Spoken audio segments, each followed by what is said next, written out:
আজকের WhatsApp question হলো দুটি কোয়েশ্চেন। তো দুটি কোয়েশ্চেনের মধ্যে প্রথম কোয়েশ্চেন হচ্ছে, অনুমান করে বলো তোমাদের বাড়িতে রান্নার জন্য একদিনে কত লিটার জল লাগে, তাহলে এক সপ্তাহে কত লিটার জল লাগবে।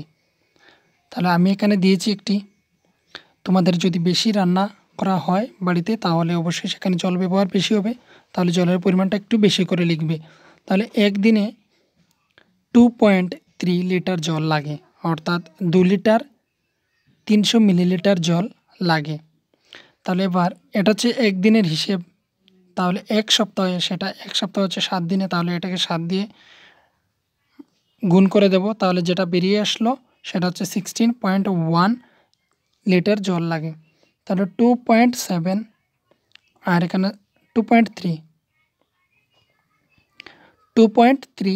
ইন্টু 7, তো পয়েন্টের যেগুলি মাল্টিপ্লিকেশন সেগুলি আমি বলেছিলাম এর আগেও আরও অন্যান্য ম্যাথের মধ্যে। তো এখানে হচ্ছে 3 7 যা 21, 21-এর 1 লিখে দিলাম, হাতে রয়ে গেল 2। এবার 7 2 যা 14 আর হাতের 2 মিলে হচ্ছে 16, তাহলে এখানে 16 লিখে দিলাম।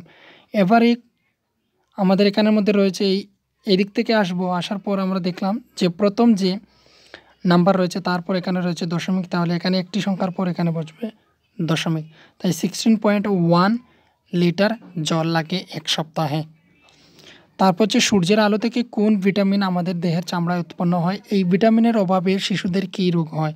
তাহলে সূর্যের থেকে যে ভিটামিনটা আসে সেটা হলো ভিটামিন ডি।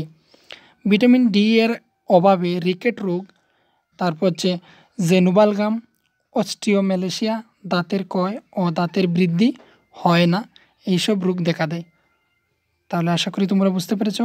ভিডিওটি দেখার জন্য ধন্যবাদ, এবং তোমরা অবশ্যই প্লেলিস্টগুলি চেক করবে, সেখানে অন্যান্য ক্লাসগুলি রয়েছে, সেগুলি তোমরা অবশ্যই দেখবে।